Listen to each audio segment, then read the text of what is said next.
Hi everyone, Liberty Down Under here.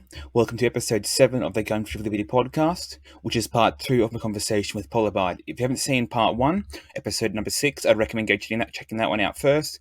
We talk a bit about the corruption in the Victorian government that's going on right now, including the IBAC investigation and the iCook or Sluggate drama. In episode 7, we talk a bit about Victorian police violence that we've seen throughout the last 20 odd months, as well as the use of hashtags on Australian Twitter and how useful they are when it comes to politics. So, enjoy. In cases of arrest, and we've seen this too with COVID in Victoria, like the police just seem to have this thing where it's like you can't be arrested unless you've been thrown to the ground and handcuffed. It's like you don't even need to handcuff people to arrest them. You can just put your arm on them and say you're under arrest. That's it. That's done. The cuffs are not required. That's something for the police to feel better. It's basically being arrested by all means necessary. There doesn't seem to be much in the way of proportion.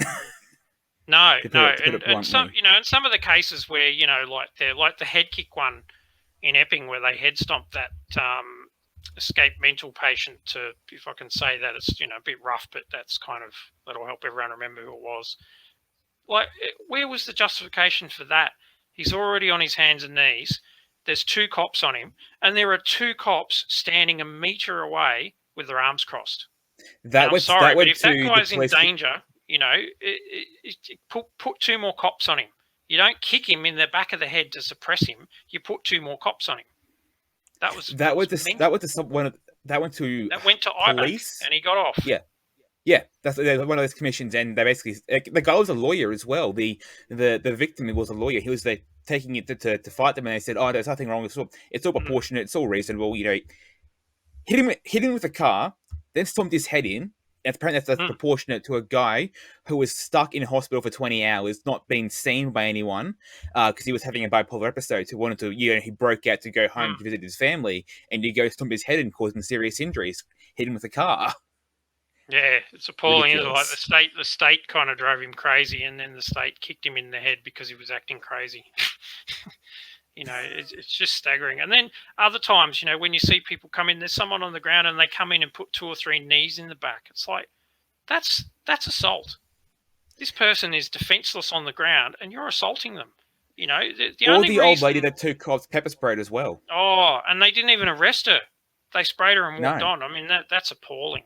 That should be assault, because if you're only allowed to use that level of violence to protect yourself or to protect members of the community or to suppress somebody who is violently resisting arrest, and you're only allowed to use proportionate force. You can't shoot them because they turn around and walk away from you. That's resisting arrest, but there's no danger to anyone, so you can't shoot them. And some of this stuff that's like going on, it's like the only time I would ever rubber stamp or turn a blind eye to that level of violence is when it's a suicide bomber and he's reaching for the trigger.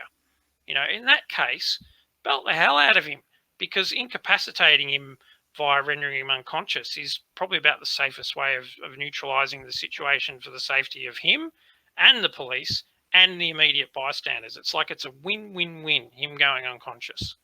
And if he is a suicide bomber, he's kind of lost the right to expect not to have the crap beaten out of him if he's got a live bomb on him, because anybody near him is going to want to disarm that bomb for all the right reasons. So but not wearing a mask, it's not a suicide bomb move. It's crazy that the police are going to that level of violence to arrest these people, and sometimes they're not even arresting them, and just to beat them and kick them out of the way. And the other one in Flinders Street Station, where the guy comes up from behind and sling tackles him face first into the ground, if that guy doesn't lose his job and face assault charges, there's something very wrong with our system. Was that the one where the guy got suspended? The cop got suspended for it? Because I know one of them. He is suspended, yeah. So he did. Yeah. Is he? So he wasn't fired though. He's just suspended. Suspended on pay, I think. It's very difficult to get suspended without pay. It's a great job. Yes. 9 weeks holiday, extra if you sling tackle somebody. It's just it's unbelievable. Here's your reward. Yeah, they've got some terrible bloody skeletons in the closet. Victoria Police, like they a couple of years ago they got busted faking breath tests because they got bonus payments from the TAC for road safety initiatives, and that was they were doing 2018? 2019? Yeah, I think so. It's within the last couple of years, and that was flat out cash payment. It's basically fraud or embezzlement. Call it what you like, but that's obtaining money by deception. You'd think the police would know that's a crime, wouldn't you? But they're the police, so. And then there was the Lawyer X scandal as well, which again, you would think that like a non-policeman would understand that getting a lawyer to dob in her clients is like a serious breach of how the system is supposed to work. They're supposed to have confidentiality between the lawyer and their client. And it's not just that. Like, it's not just that they did that and that was stupid. There was a lot of political pressure at the time for them to put people away from the underbelly gangland wars, and that's why it happened. There was just like so much pressure to nail people that they went to extreme measures. But the thing is now, all those convictions are suspect. Every single conviction where she informed is now technically, straight up a mistrial, instant mistrial, miscarriage of justice. The police used a tactic that they're not allowed to. So all of those hours that they put in tracking and surveilling and catching these people, that's all wasted. 100% wasted. All that time, it's for nothing, because now they're going to get back out, and they should have known that as well. It's just like stupid on two levels. Stupid because it can undo all this good work, and stupid because it's bloody wrong. It's against the rules, and it's a fundamental undermining of the justice system too. It's not some technicality where, they handled a piece of evidence incorrectly and now it can't be admissible, because they forgot something. They didn't forget that lawyers and clients, have privilege. How could you? It's a fundamental of the legal system. It's not something you forget or accidentally get wrong. That was deliberate. And then they tried to hide it. They spent like $5 million trying to hide that. The Herald Sun wore them down and got it released. Well, the argument could be made that because they're police, they'd think the argument could be made that they'd know their way out of the they'd know all the loopholes and how to get out of the charges, so they think they can get away with it. That's the argument that I've heard made about why lawyers and police are often found guilty of committing crimes, because they thought they could get away with it because they knew the system, they knew all the ins and outs, and they still got caught. So yeah, unfortunately, I think in the case of Victoria Police, there's some of that, but there's also quite a significant factor of they know the people involved in making the decisions about who gets charged and who doesn't, and they know that they have some influence over that, or somebody they know has influence over that, so they know that they'll find a way to not charge someone, because it's an easy decision to make to not charge someone. All you have to really say is, look, there's no reasonable prospect of conviction, which is a subjective thing to say. And you might wear some heat over it, but you don't have to do anything. That's it. As soon as you say that, that's the end of the matter. Whereas if we say, oh yeah, we're going to prosecute this person, that's the start of the job. There's a lot of work comes after that. So, it's easy to dump prosecutions. That you just got rid of a lot of workload from, the prosecution team and the police and all the witnesses that'll be called. Now all that doesn't have to happen. So in a lot of ways, it's an easy decision to make. It doesn't, you just have to be convinced that you're not going to cop too much heat for not charging anyone, and people will jump on the opportunity to make this matter go away. It's like, that's it. That's the end of it. No charges. Unless more evidence comes to light, that's the end of the matter, and everyone can go home. Yeah, anyway, we've hit the 2-hour mark. I think we might finish up here. We've covered what IBAC, iCook, and Victorian police corruption. So I think we've covered most of the recent corruption news from Victoria in the last few years. And a bit of red shirts as well, just for good measure. Well, that is going back, 2017? That is going back a few... No, it could be...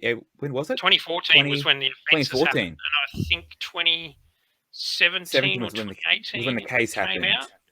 Yeah. And interestingly too, because the commissioner brings this up, with the branch stacking in 2020, there was a Brax-Macklin review into it, which came internally from Labor, into branch stacking and what had gone on, and they threatened a few people with disciplinary action internal, and a lot of them resigned, and a few were kicked out of the party. But interestingly, and the commissioner pointed this out, they only were interested in broken rules of the party. They did not investigate and showed no interest in criminal behaviour, misappropriation of funds. The only thing they looked at was whether the Labor Party's rules were broken. So that's did that go to court or? No, that's the thing. It was a Labor investigation into Labor.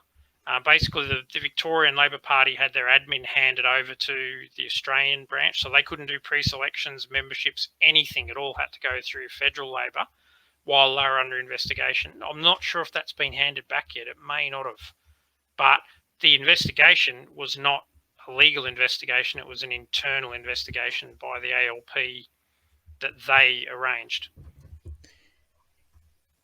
I think membership.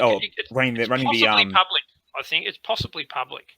The report. I think all the admin stuff has been handed back to Wayne Swan and the federal Labor Party because of the branch stacking. So I think but they weren't. While that was in place, they weren't allowed to do any of their own pre-selections or I think even membership renewals and stuff. They couldn't do. All the admin stuff had to be handled via the federal body. Until they sorted it out, it was because of the number of fake memberships that were uncovered, and I think the Brax-Macklin review was what uncovered the 3,000 or 4,000, whichever it was, fake memberships or non-genuine members. I think it was like a quarter of the memberships. It was a pretty substantial number. There's actually not a lot of people who are bona fide members. I think the Liberal Party. I think last time I heard anyone give a number, it was about 12,000 in Victoria. So 12,000, 15, 16, whatever it was, Labor memberships. That's, it's in the ballpark. It's what, 100,000 nationwide for Liberals and Nationals. So I'm used to just calling them Liberals because up in Queensland, they've all merged into one party permanently. There's no coalition. It's this one party. So I think they're at 100,000 members in their various forms. LNP, Liberals, Nationals, Country Liberals. Labor is, I think, 50,000 and UAP is around the same. That's only because of the lockdowns. Australians tend to be very, very blasé about politics. From what I've seen. Yeah, I think they've sort of been forced into it because there's not much else to do except watch what's on TV or on social media. So I think people have got a bit more active, and plus the daily press conferences as well. People want to know how their life's going to change. So and they want to know how bad's Corona today. So they've been tuning into those quite a bit, I think, and trying to stay across what's going on. And then you get dragged into the other stuff, at least to some extent anyway. Yeah, I'm glad they're not doing them anymore. I think it's just an opportunity for them to all peacock and beat their chest, and it's like, it'd be all right if they were like genuine information sessions, but they're not. When they were going for zero, the case numbers were the first thing they mentioned. And then when they were going for vaccines, or the vaccination rate's the first thing they mentioned. And then when the numbers got high, the number was the very, very last thing that got dropped before, Dan goes, okay, and I'll hand over to someone else, so he's kind of distanced himself from the high numbers as much as possible, and then reopened just days after. They're theatre. They're all theatre, those things. And then he goes and reopens just days after. Second highest case numbers in one day for the entire pandemic. Well, that was the Wednesday or the Tuesday. And then he goes and reopens on Friday. It's amazing that he has sidestepped being, the COVID zero hero to a point of obsession, really. And now it's like, 1,500. Yeah, let's open up. And it's like, well, no, before it was like, well, it's got to be 5 cases or less for 7 days in a row, and then I'll think about it. Like the level of it's just become like almost completely blasé, And it's like, oh, well, it's because we've got so many vaccinated people now. Oh, but still not enough that we can't not lock out the unvaccinated. It's like, well, is 80% vaccinated awesome or is it rubbish? You know, because you're trying to have a bet each way. You're trying to say it's awesome enough to open with hospitals bursting at the seams, but then, you know, you want to blame the unvaccinated people who aren't even sick yet for wrecking your hospitals. And It's like, oh, come on, you know, like, it's just the most basic sort of stuff. Two ways, Dan. The guy I was speaking to today said something very interesting, which I had no knowledge of, but it sort of made sense. He said, there's very little real journalism out there. He said, these people aren't on six-figure salaries, working in awesome newsrooms. They're basically all cadet reporters on bugger all money looking for clickbait. They're not prepared to sit there and dig and do the hard yards and spend 2 or 3 months building a single story, because by the time the story comes out, the world's moved on. He said it's just, he said the environment for people like Daniel Andrews to thrive exists because the money's gone out of the media. The internet's stolen a lot of their advertising revenue, and people aren't buying papers anymore like they used to. And he said they cannot afford to fund a proper investigative journalistic outfit. None of them, he said, so there's very few actual proper investigative journalists working in the media anymore. So he said, and people like Daniel Andrews can, they take full advantage of that. And yeah, that's probably pretty true, because a lot of them, they're not that impressive. The questions they ask are just, vapid, and also I think he's, with Andrews in particular, he's always dangling the carrot of, oh, would you like to be media advisor number 87? Be nice to me. Plus, you won't get leaks if you antagonize them. That's something that I think has existed for quite a while. The leak culture, where they leak to favour journalists to give, so it's a friendly thing. They get something out without saying it, and the journalist gets a scoop on everyone else. So, I think that's always been a part of the culture, which is a shame because it annoys me, that crap. But, I think the whole media advisor thing, because Dan's got twice the size of bloody ScoMo's team or something, and some people have got one or two, and he's got dozens and dozens of them. We probably argue with them on Twitter all the time on 3 of their different accounts. Plus, also PR guy. Don't forget him or her. Her. Yep. Jessica? Yeah, Jessica? Yeah, I don't know if it's Jessie. I've seen a better guest that was came out of a big, some lefty got kicked out of a group and cracked the shits and said, oh, by the way, PR guy is so and so. And then all the people that did looking into it realised they were pre-blocked by this person despite having never interacted with them. So it had a bit more sort of, the vibe of it was a bit stronger than Jessie. I think Jessie's a bit too obvious, and it's dangerous too. It's very dangerous if that account was outed as Jessie proper. That would have some serious blowback, and I don't think they're that stupid. I think it's, I think it's some Deakin University professor, Manira Barno, I think is the name. I've seen people saying, no, it's not her, but it's the most solid thing I've seen. I don't particularly care unless they're working on the taxpayer dime while they're doing that shit. Then I very, very much care, and I want them in IBAC. Yeah. But otherwise, I don't care. If they're just a barracker, good on them. They're an idiot, and they're gutless, because they won't take on anybody that's that will actually argue the case with them. But if it's just a barracker, who cares? The thing that annoys me though is that that account would be a lot smaller than it was if it hadn't had some ABC intervention. They were. This is something I got banned over actually when we were all tweeting about arson emergency, because there were a few cases of arson floating around in the really bad bushfires, the ones where ScoMo was on holidays in Hawaii. Yep. And so we started tweeting arson emergency, and they cracked the shits at us, and it's like, oh, that's misinformation. And it's like, well, I'm sorry, but that's my opinion. And as far as I'm concerned, when the bush is tinder dry, 2 people committing arson in those conditions, that's a bloody arson emergency, in my opinion, and that's what it is. Show me, where is this universally agreed meaning of what arson emergency means so we can compare it, what I'm saying, and then correctly label it misinformation. I said, you're applying a process that doesn't even exist. It's a fucking opinion.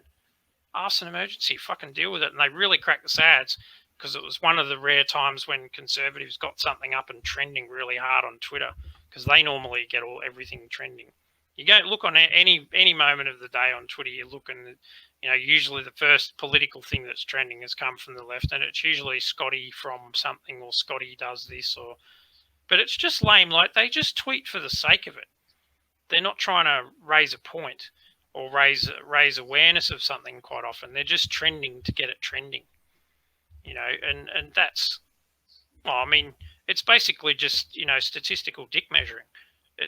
It's not, it doesn't have any validity, because, they sort of think hashtags are like a prize, or, a popularity rating, but it's a search tag. And if it's got no content attached to it, then it's only temporary. Like when we got the Vic Pol violence one trending, people were like, oh yeah, this is awesome. Every time they saw Vic Pol violence, they tagged it. So if you search that now, that's a library of Victoria police being very violent. So the hashtag matches the content, and it's saturated with content. There's so much content in there, that, like, if anyone says, oh, have you got any video? Yeah, Vic Pol violence. And that's why I got it trending, was because I wanted everybody to tag it, not to get it trending, to build the library. So that's a whole catalogue of Victoria Police sins in one easily searchable, rememberable tag. And that's going to be on Twitter forever, presumably. Until they take down that hashtag and block it. Yeah, or they suppress it, whatever. Because I'm sure Twitter does do a bit of fiddling. But the thing is, if you search for it manually, a lot of that stuff's going to come up. And you can search on it and click videos, and every tweet's a video of Vic Pol being nasty. It's like scroll screen after screen after screen after screen after screen. If you click on the left-hard hashtags and you look at that, it's like, oh, what's Scotty done now? Oh, what's Scotty? It's like, it's all just wankery. Scotty from insert word here. Yep. And the other one I got up and running, which was completely different, but it did something by itself, was the fake poos one. Because I think that's when I first reached out to you over the fake poos hashtag. Yeah, it started off as fake. Like, I saw the story that they'd said, oh, there's COVID in the sewerage in Wangaratta. Wangarata's like just up the road from me, and then the mayors immediately got on the radio and said, oh, no, that's rubbish. There's been 3 tests, and the first one was positive, and the second one's negative, and the third one was negative. Dan's like scaremongering. And I was saying to my mate, like, is this like fake poos news? And he's like, yeah. And then I go, no, hang on. What about fake poos? Is that even better? And he's like, oh, God, yeah, fake poos, like, let's throw that around. So we just started, throwing it around. And it was highly amusing. So everybody jumped on the train and started tweeting it around. But the thing is, with that one, like, because the only time a hashtag is worth anything, really, like in political currency, is when it leaves Twitter and it goes into the real world. And like real media reports on it. Hashtag me too. Yeah, exactly. Yep. It starts online and gets into the real world, and then the normies find it through the regular media. So it's actually escaped the echo chamber, basically. It goes from Twitter to Reddit to the real world. Twitter to Reddit, Twitter to Reddit to Facebook, and then it gets dispersed around the real world. Yeah. So, but the reason why it's good to do this sort of stuff on Twitter is because all the journalists are on there. So, they're looking at. So, anyway, so fake poos got trending, and then people are going, fake poos? What the fuck's that? Fake poos, fake news. Like, they're okay. Yeah, I think someone's having a lend here, but what's it actually about? And it didn't take too many clicks to find the story or find somebody complaining, just describing in words what Dan's done, and then they go and look into the story and in great detail. It's about COVID, the story of the decade. So the curiosity of what is fake poos got them interested enough to find out that COVID was involved, and then, well, hang on, this is a story about poo and COVID. But how do these things link? Oh, okay, they're testing sewage to find COVID. Oh, they've lied about it. Oh, they've announced a lockdown based on this lie. Now there's a story, and it got picked up by a few international media outlets. And a couple of days later, like regional Victoria got let out of lockdown. I was like, yeah, gotcha. Because Dan doesn't like shit, blowing up on him. And literally, he wouldn't like that. Pun intended? He's been in, in the international media quite a bit since then, but he loves to manage the image and he didn't want to get burned. And the other thing is too, Wangaratta is his old hometown. So he's kind of taken a dump on his own town, with fake poos, like it was just, there were beautiful little layers of irony and stuff in this story that kind of made it take off. And yeah, but I just thought, if we can get this trending for a day, it'd just be hilarious because it's such a stupid thing to trend, but it's legit as well. But, like there's it's not literally fake poos. It's more fake poos news. It's just like, let's abbreviate it because it's short and funny that way. It's definitely a lot better than hashtag Dan next, hashtag dictator Dan, etc., etc. That the hashtag Dan something or other is the right version of Scotty from. Like it's been used that much that it's lost all meaning. That's why I I don't use it anymore because it's useless. Whereas the fake poos, it's new, it's exciting. It hasn't been used before, so it's this whole new and it's aura around it. Whereas poo's funny. It's just funny, like there's even a poo emoji. So yeah, I quite like that. Was the highlight of my Twitter career for sure. That one, getting like Dan written about in the Russian press. I was like, oh my god, like I never would, because of a hashtag started by one guy in Victoria. Yeah, I nearly changed my name to PoliBard for the day, but I thought, no, I'm not going there. Oh, yeah. I don't think I'll ever have a hashtag quite as entertaining and far-reaching as that one. It kind of blew up and blew over pretty quickly, but it was enough to get enough attention that it kind of got out as an amusing little story. And it was about COVID. Like if it's about COVID, someone's going to at least look into it. They're going to look into it and find out what is the substance, because this could be a whole new angle on COVID. And there's so many COVID stories out there. This could be an exciting new thing. When it's all boring, it's all cases and stuff. Maybe this is something different. Can the audience tell that we're doing this very late at night? Probably. Oh yeah, no, it is one of my favorite hashtags to see on Twitter ever, because it is that, I guess, unique compared to what we see for everything else. Like 90% of Australian political hashtags are useless, at least. Yeah, that's like sometimes people go, oh yeah, can you help me get this trending? And it's like, I don't see it getting traction. Or no, it's too early. You got to wait until the heat's on that story and then try it. But if you try it now, it'll get up and fall over. Sometimes it's good to put a marker down. Like the first time you hear something, if you think of a cool hashtag, put the marker down. I do that sometimes, and I do it without even putting any text in it. I just put it in there because I want to know, okay, that's when I thought of that, because something changed that day. So when I search that, if it takes off later, I can work out, go right down to the bottom. Yeah, that's when I found out about that. They're not. I've not tried doing. Sometimes they're for yourself, because Twitter's basically the world's biggest online open access private journal. Yeah. You're basically keeping it private to yourself, and everybody else can read it. That's very much what Twitter is. It's probably one of the best descriptions of how it works. Yeah, I mean, I've tried starting hashtags. I tried doing a tradie hashtag, but I'm like, there's just no point to really using they used to be good, but not really anymore. At least not on Twitter. They still have some Mm, value on other platforms, but on Twitter, it's just echo chambers. There's no real it works within your circle, but apart from that, it's got no real effect. Only things mm, like hashtag fake poos can cross the political divide and actually reach at the very least the moderates, the center. mm. Yeah, it's like they've got the problem with the left is like they really lack a sense of humor, and so their hashtags like they're nasty. Like they get off on being nasty to people. That makes them laugh.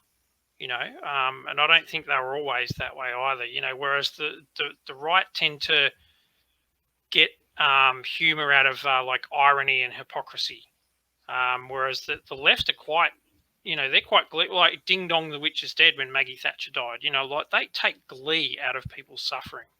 They really The do. left, from what I've seen, the left seems to go from a more emotional angle. They'll always Mm, take the emotional argument, whereas the right will try and go for the more fact-based, logic-based argument. yeah, they'll try and Which is why, rationalize it. which is why you have the hypocrisy there, because I've gone, you've said this, then you've said this. That's inconsistent. That's like a more logical route, whereas the left takes a more emotional route, Mm, and both sides end up talking over each other because they don't listen to each other's argument. yeah, The left won't take the rational argument, and the right won't take the emotional argument. So it yeah. just I gets think the lost. left It also just goes, they yeah, like they personalize um, things like why they can't meme like this makes me angry, this makes me equally angry, these things are equivalent. It's like, no, you're irrationally angry at B. They're not comparable at all, but they can't see that because they're only using feelings to judge, the crime or whatever it is that they're looking at. But they judge by the amount of discomfort or anger or frustration something causes them. Whereas I can look at two small issues with small amounts of money involved and be way more angry about them than an issue with a big amount of money involved, because the deviousness involved with those smaller amounts of money is just disgusting. And if they were let loose with big amounts of money, it would be off the charts rip-offs, going on. So I kind of see it's more the evil intent that I'm interested in rather than the consequences, because eventually people with really evil intent will cause really evil consequences. Sometimes really big consequences happen from stuff ups, and yeah, stupidity and incompetence or carelessness, but it's the cases where really bad things happen because really bad people deliberately really did something bad. That's what really gets my goat. It's like they're the people that should be stopped or taken away from their position so that they can't do it again. yeah. I completely agree with you. Yeah, it is a really good point. Mm. It's just like I'd sort of look at like the thing about cancel culture I hate is that it's so antithetical to how the justice system operates in many aspects. Like there's no consistency of who gets prosecuted. There's no consistency of punishment, and in some cases, people like you lose your job, you never work in the field again. That's an enormous fine, a financial cost on that person. Like if you go looking in the judicial system for an equivalent offence with an equivalent fine, it'll be a monstrous crime, and yet it's not even illegal.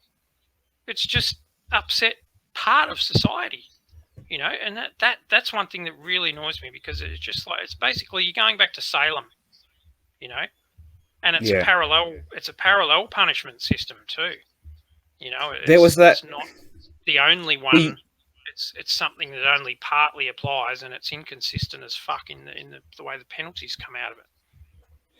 There was that. Ah, a few years back, could have actually might have been I think 2019, maybe last year. There was that court case in America. A colonel was up for promotion to brigadier general, and a woman who claimed to have been at basic training with him, I think basic training, accused him of rape. He lost the promotion, lost all his status. The court found that she was lying. There was no rape, but he had no chance of getting back up the ranks in the military because there was that rumor there, the bad PR, the bad press from it. That's the problem. A lot of these things can't be undone. Whereas when the state falsely imprisons you, they let you out, and you get to sue people with unlimited assets. So they will not go broke compensating you. So it's always better for the state to be doing these terrible, heinous wrongs against people. You know, like miscarriages of justice are far better when the state does them. You know, because they're the only people with the capability to even go close to giving you proper retribution. You know, when it's done by this, because basically, like, you know, cancel culture is basically just vigilantes. You know, and vigilantes are great until they get the wrong target. You know, and then they basically, oh yeah, this guy was bad, we killed him. No, he didn't do anything. So now you're a murderer. You created a crime out of justice. You were trying to do justice, and not only was there no justice needing to be done, you have now created a crime that didn't exist. You know, it does not sit well with me when people do things like that. You know, like there's little social crimes which are better dealt with by society. You know, but I'm talking about impoliteness and stuff like that.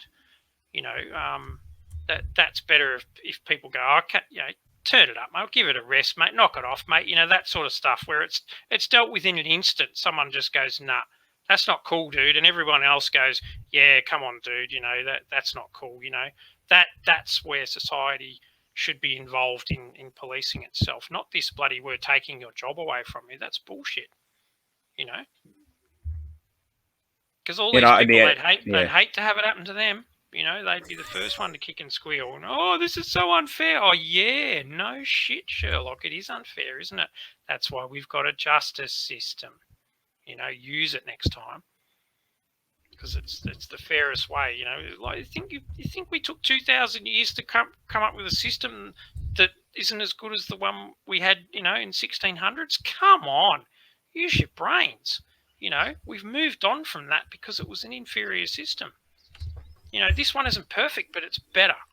And that's all we can do is try and make the system a little bit better with each generation, you know. And the thing is, once you get to perfect, or close to perfect, you only ever improve it a tiny bit at a time. And each time you improve it, you'll probably improve it slightly less than the time you did before. You know, it's the law of diminishing returns. And people just are unable to accept that because, and this is a thing where I always use feminism as a good example. The thing that's wrong with the feminists of today is that they want to be like the feminists of yesterday, but the feminists of yesterday had more problems and bigger problems to solve. So they needed to put more effort in and more passion in. And today's feminists are behaving with the same amount of indignation and trying to change as much as their heroes did, but there's less aggravation needed and there's less change needed to make the next step towards equality. And so their motivations are quite noble, but their methods are fucking awful, you know, because they are way overreacting to the situation that's there. You know, like the people that came before them did most of the hard work, and they want to do just as much hard work, but they can't. It's not possible because you'll take equality past equality into female supremacy. And that's what they don't seem to understand. You know, like if they do what their four sisters did, they're going to overshoot equality quite substantially. You know, it seems to parallel the left government's response to COVID. You know, when it comes to COVID, you know, every time we have a new wave of COVID, the tyranny gets worse and worse. And when it comes to feminism, like the injustice is less and less, but the reaction is greater. Yeah, that's right. You know, like the amount of lives that have been saved by Daniel Andrews' lockdowns or anyone's lockdowns, very, very difficult to quantify.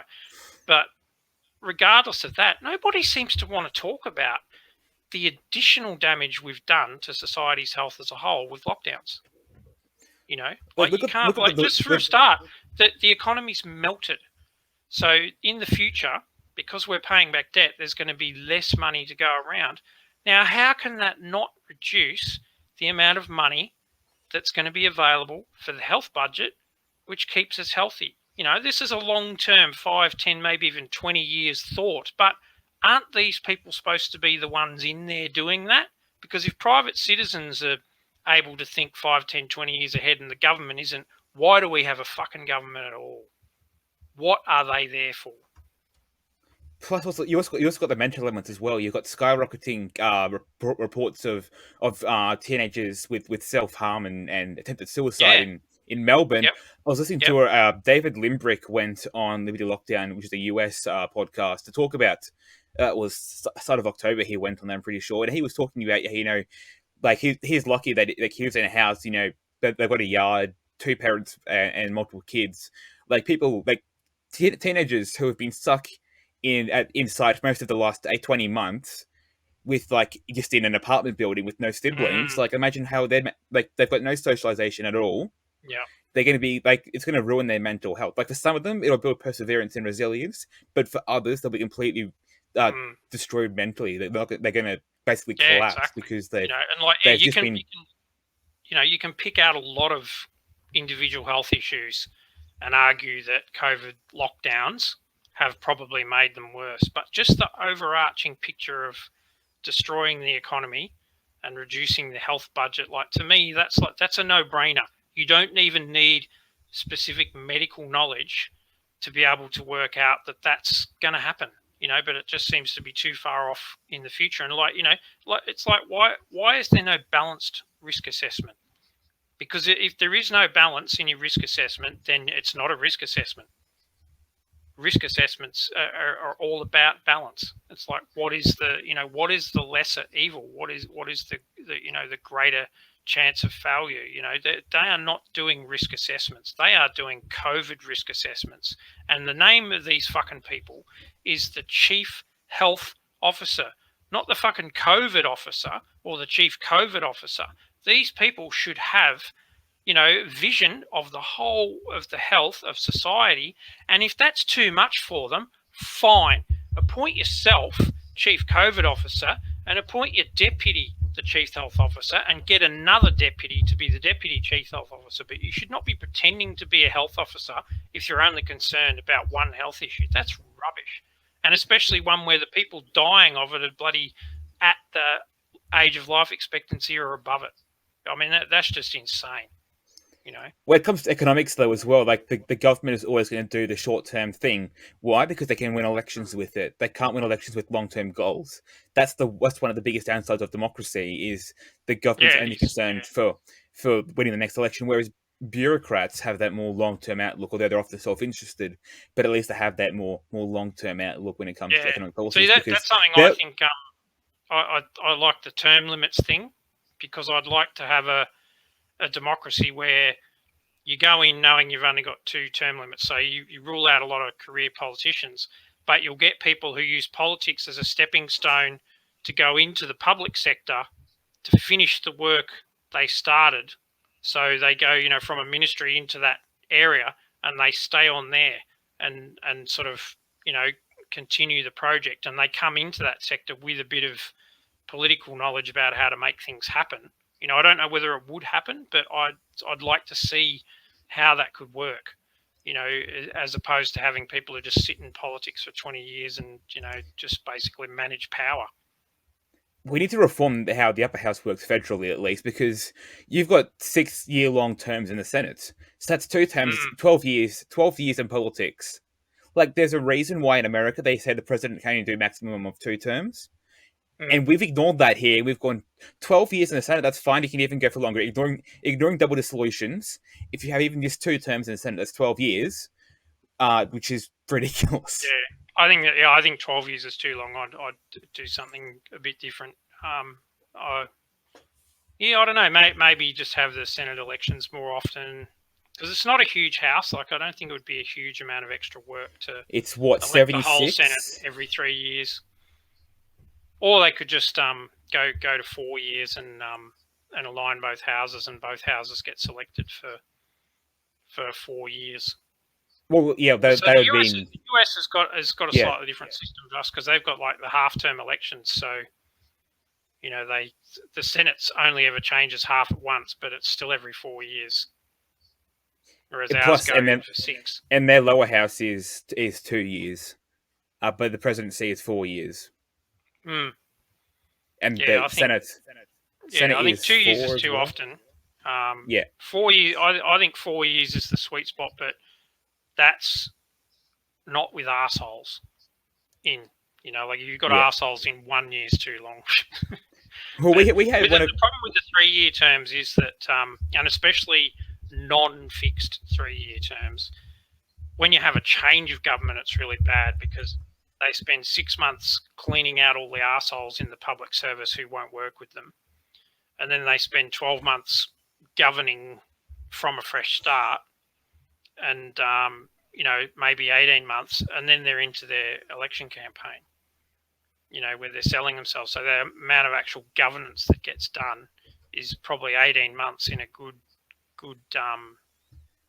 term, whereas with the 4 years, they get 2.5 years of solid governance where, they're kind of not settling in and they're not trying to, resell themselves again. And that's a longer period. When it comes to us, we've got 3-year terms for the lower house, but only 6 weeks for the election. That's seen as being a long election cycle is 6 weeks, whereas in the US you've got 4 years, but an 18-month long election cycle. We had an American guest on CD McRae on a few weeks ago. We talked with her about that, and she was like, she couldn't comprehend the idea of only having 6 weeks and that being long. And to us, like seeing Americans to 18 months every 4 years. Yeah. All that time wasted. Those policies in the last 18 months will be entirely geared towards winning the election. Yeah, so I like the fixed terms because it doesn't stop them from manipulating election timing, because they can always manipulate policy announcements and so on around the fixed date of the election, but it does stop opportunists from going, I had a buzz because something happened, and like the French got angry at us and we got angry back, and everyone went, yeah, Australia, yeah, and I'm going to ride that to like 3 points higher than I would otherwise get in 6 months' time, and that'll just get us over the line again. I hate that kind of opportunism of it. Theresa May tried that in the UK. She tried to do that after Brexit and did that, and then lost seats. Yeah, the Brexit. God, that was a mess. Me and a mate watched this show ages ago. It was like a 1-hour documentary on, what the EU meant for Britain and what might change if they got out of it. And like within 10 minutes, we're just looking at each other going, would you vote for this shit? I'm like, nah. How the fuck did they get in this mess, And I said, it probably has been a slow creep since like the 70s or the 80s. And we're going like, yeah, but we said, if you turned up with all of this all at once and said, we're going into the EU tomorrow, this is what's going to change, would you vote for it? And I'm like, hell no. And I said, do you reckon the Poms would vote for it? No, hell no. That was a very slow creep of, power dilution to Brussels. And plus, Britain would have been a total cash cow for that organisation. No doubt about it. Anyway, we're about to hit the 2-hour 45-minute mark. Yeah, that's right. If you find a good spot to cut it with this, I might cut it in half. Cut it. I might cut it in half. Here's some outtakes, or whatever. If you find a good spot where we kind of change tack quite a bit, even if you cut a couple of minutes out of rubbish, just cut it. Well, what I'll do is I'll upload this as the corruption, and then just do us talking at the end for an extra bonus segment. Yeah, just break up a bit. That works good. Anything you want to wrap up with before we sign off? No, I think I covered everything. One thing I did sort of not get on, and I'll just go over it really quickly, was with IBAC. It seems that there's been an awful lot of signature forging going on, and that could be something that people actually end up in trouble in. And it seems like they were forging membership renewals, forging signatures on actual memberships, sending letters to head office requesting ballot to be renewed. And it seems like it was done because they were non-genuine members, and the commissioner kind of outlined this. He said, it seems that if it's a non-genuine member and they don't care about their ballot, it was probably seen as not much of a crime to forge their signature, wasn't it? Because even if the member signed the ballot themselves, they were still going to hand the ballot over to be filled out by someone else. They had no interest in, what the names got ticked on and stuff. And so, yeah, it seems like there's a lot of dodgy stuff was going on with signatures and like process. Like they were ticking the boxes, but there were some people repeatedly ticking the same boxes when it came to signatures. They had a few examples of people that, had said to IBAC, that's not my signature and that's not my signature either. And they were two different handwritings. So clearly, like it's not one person doing it all. They're like, so they just go, oh, just, write his name on. And seriously looked like kindergarten kids' handwriting, some of the forgeries. But they were probably doing them in their non-dominant hand to hide the handwriting characteristics in case anyone went looking. But yeah, that's something that there might be criminal charges about that because they were attached to declarations in some cases of where they lived and things. So there might be some AEC law breaches there that come up.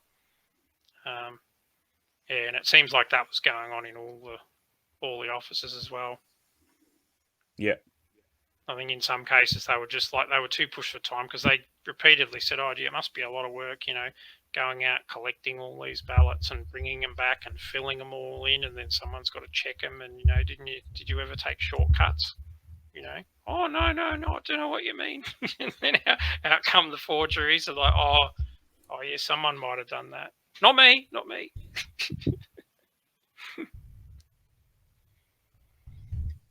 Anything you want to plug before we finish?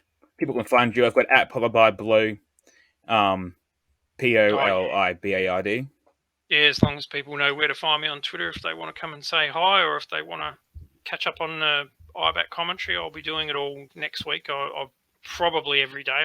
There may be a day when I can't do it, but if I'm not doing it, Voice for Victoria will probably be doing it. And I might even just reach out with her actually on Monday and just see if there's any days she can't cover because my schedule's a bit flexible. So if there's a day she can't cover, I might be able to move mine around so I can do it so that, there's at least one of us giving full coverage all day. Because, occasionally interesting things come out, but just getting the mood of them is quite interesting, like seeing whether the witness is defiant as hell and stays that way, or whether they crack at some point during the day.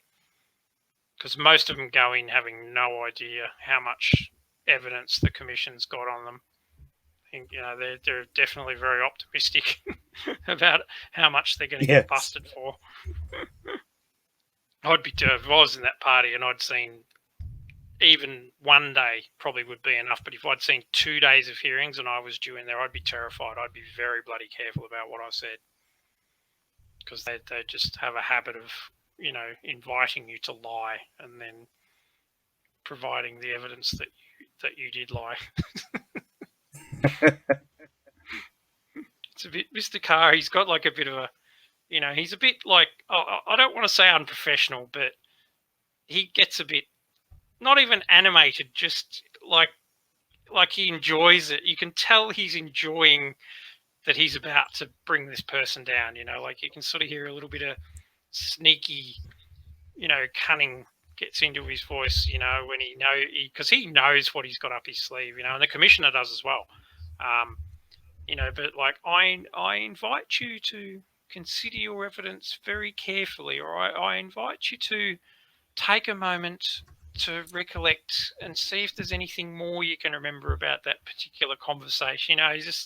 He drops massive hints that he's got proof that it doesn't matter what they say, and sometimes they just don't pick up on it at all. Yeah. Look, I'd rather that than a very dispassionate lawyer who didn't care. Mm-hmm. Because we've seen with that's kind of where the commissioner is. The commissioner's he's pretty laid back. Occasionally he gets frustrated. Like the last witness, like he actually like really ripped her at one stage because they asked her about because she was working with Marlene, and they said to her, "Oh, so you were working with Marlene, and you'd been involved in branch stacking. When the branch stacking story broke, did you have a conversation about that?" Yes. And what did she ask you? Oh, she asked me if I'd been involved in any branch stacking. And they were like, really? Is that right? And then later on, they played a phone intercept between Marlene and Adam Somyurek, and they were discussing all the offices around the place. Oh, that one's self-sustainable. Oh, yeah, that's my office. Kirsten's, she's in charge of absolutely everything. She's all over the top of it, And so they brought her back to that later on, and they said, earlier you gave evidence that Marlene asked you, had you been branch stacking? And yet here we have a phone call where she's describing you effectively as a seasoned operator of branch stacking. I put it to you that answer is not accurate. I put it to you that, in fact, that conversation, you were asked, what are you prepared to tell if investigators ask you? That's what that conversation was about, wasn't it? And she's going, yeah, that's right. Are they under oath? Yeah, they are. Or oath or affirmation. They can be done. She actually might get done for perjury. That last one, Kirsten Saylor. That wouldn't surprise me, because that's definitely perjury.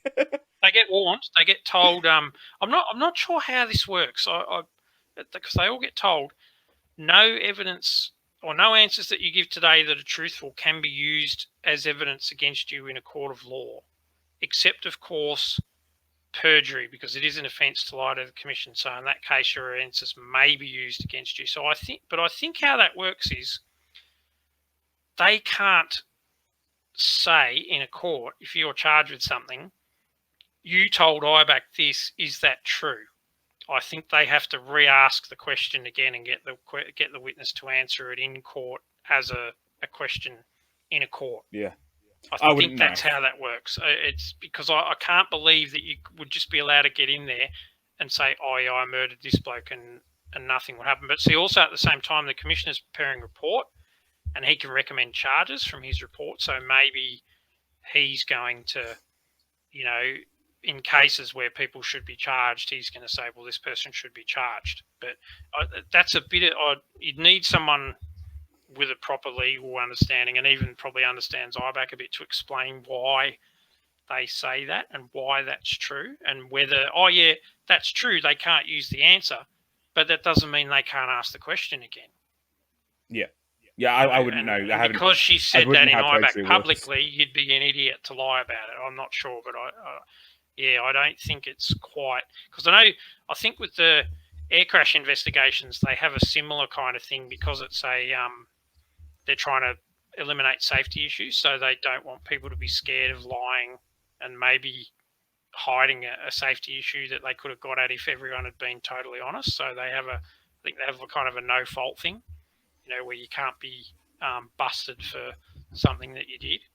But I don't know that it's quite the same as, it's probably some peculiarity of law that's, you really need a law degree to sort of get a handle on why they say that. Yeah.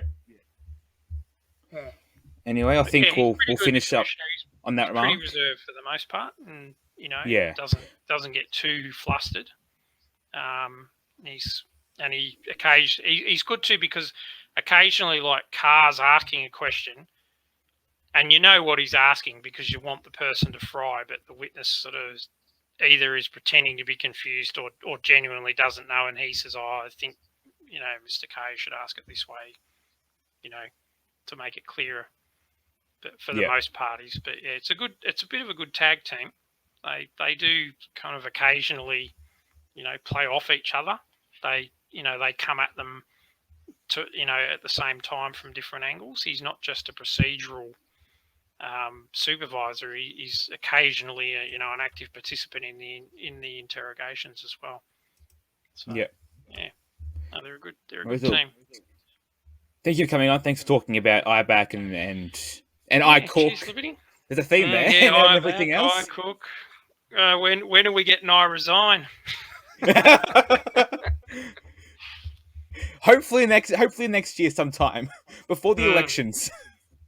Yeah, it's timing's everything. So, preferably if these things are going to blow up, be nice if they all blow up together without enough time for Labor to put someone else in and win. Because that's the thing. They can always just, he was bad, he was terrible. We've moved on, we've learned our lesson, and fresh face. You can still trust us. And the thing is, I think Dan holds the party together. So I think even if Dan had a bit of an accident or something, not nefarious in any way, and left and put someone else in, I think they'd struggle. They don't have anybody with his power of personality. They're all kind of, they're assholes, and all they're idiots. So's he, but he's very good at hiding it. But the others, I don't think they could pull it off if he left. It would need to be a very, very, very strong effort, and Dan probably needs to leave pretty bloody soon, or they just won't have enough time. But having said that, the Libs are a mess. I can't see them getting a lot of traction, especially with Tim Smith's bloody idiotic drink driving faux pas. What a stupid time to do that. Unbelievable. The funny thing is, because of Dan's little, oops, my wife didn't get breath tested when we crashed that cyclist all those years ago. He can't kind of haymake on it because it'll just remind everybody that he's got a bit of a story that never got resolved regarding drink driving around him, so he probably won't go there. He'll let his lieutenants do that. But yeah, it's really stupid, 0.07 or something you can explain, but 0.13 and crashing into cars and a house, yeah, that's pretty devastating. No worries. Thanks for coming on. Thank you. I'll finish the stream up now. I'll finish the recording up now. Yep, sure.